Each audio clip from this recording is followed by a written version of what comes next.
भर्तृहरि नाम के एक प्रजापालक राजा थे। उन्हें एक महात्मा ने अमृत फल दिया। अमृत फल पाकर राजा बहुत ही खुश हुए और उन्होंने सोचा कि यह अमृत फल क्यों न मैं अपने रानी को दे दूं।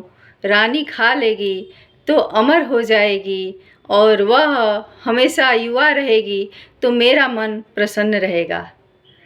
तो राजा ने उस अमृत फल को ले जाकर अपने रानी को दे दिया और कहा कि यह फल तुम स्वयं खाना, किसी और को मत देना। रानी का प्रेम उस अपने ही राज्य के एक अधिकारी से था। रानी ने सोचा कि क्यों न इस अमर फल को अपने प्रेमी को दे दूं, वह युवा रहेगा तो मेरे लिए ज़्यादा ठीक रहेगा।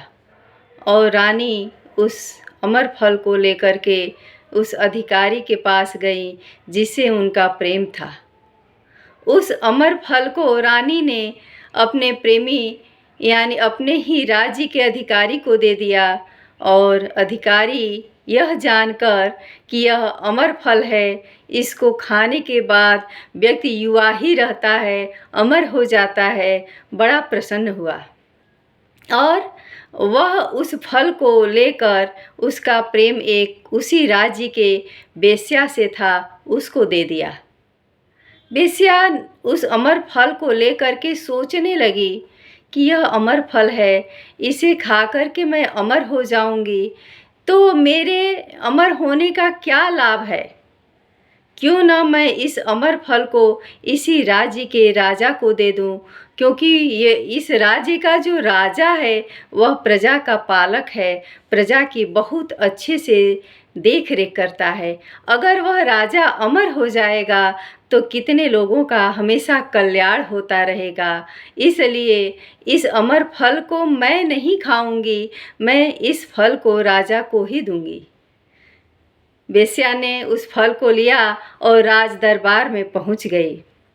उसने उस फल को राजा को भेंट में दिया और राजा ने उस फल को ज्यों ही देखा उनका स्मरण हो गया कि ये फल तो हमें महात्मा ने, संत ने दिया था और यह फल मैंने अपनी रानी को दिया था।